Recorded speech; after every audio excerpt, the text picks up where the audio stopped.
வலு சேர்க்க நாங்கள் பொது வாழ்க்கையில் ஈடுபட்டுள்ளோம்.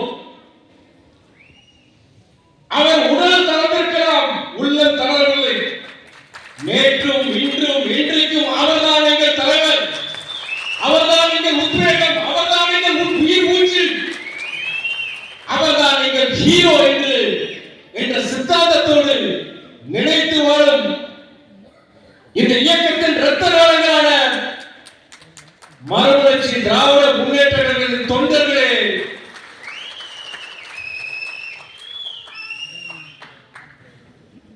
சுதந்திர இந்தியாவில் மக்கள் பிரச்சனைக்காக 5 ஆண்டுகளுக்கு மேல் சிறைவாசம் அனுபவித்து திராவிட இயக்க தலைவர்கள் மக்கள் பிரச்சனைக்காக அதிக நாட்கள் சிறைவாசம் அனுபவித்த பெரு தியாகத்திற்கு உரியவர். 60 ஆண்டு ஆள அவருடைய பொது வாழ்க்கையில் தமிழ்நாட்டு மக்களின் வாழ்வாதாரங்களை காக்க,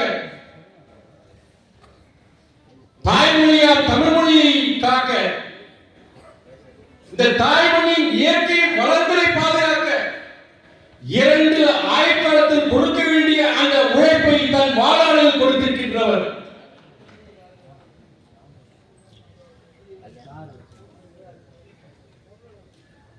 மகாத்மாவின் அகிம்சை வழி நடைமுறை அரசியலை மீண்டும் இந்த நாட்டில் பின்பற்ற செய்தவர்.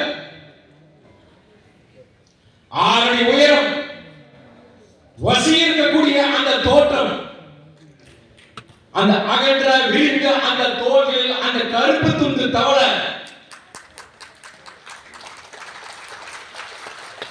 உள்ளத்திலிருந்து வந்த அந்த பேச்சுகள் இதயத்திற்குள்ளாக ஒரு கோழையும் வீரனாக்கும் அந்த வீர ஆவேச உரைகளை ஆற்றி லட்சக்கணக்கான தமிழர்களின் இதயங்களில் குடியேறியவர். தந்தை பெரியாரின் ஒப்பற்ற மாணவன், பேரறிஞர் அண்ணாவின் அரசியல் வழித்தோன்றல்.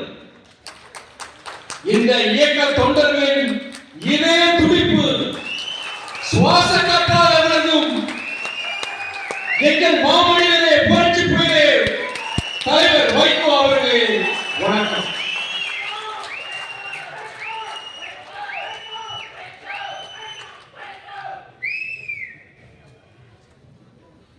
பேரறிஞர் அண்ணாவின் 116வது பிறந்த நாள். கூட்டாட்சி முறையை ஒற்றையாட்சியாக முற்பட்ட போது அதை எதுக்கும் ஈட்டி முனை நாங்கள் என்று பேரறிஞர் அண்ணா அவர்கள் அன்று சொன்னார்.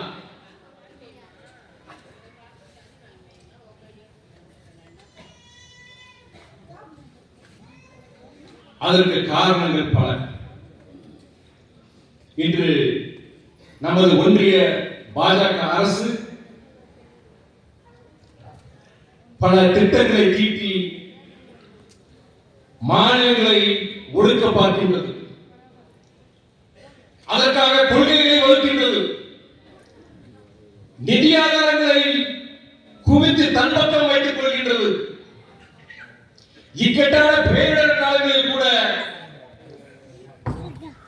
மாநிலங்களுக்கு நிதி உதவி வழங்காமல் கைகட்டி வேடிக்கை பார்க்கின்றது.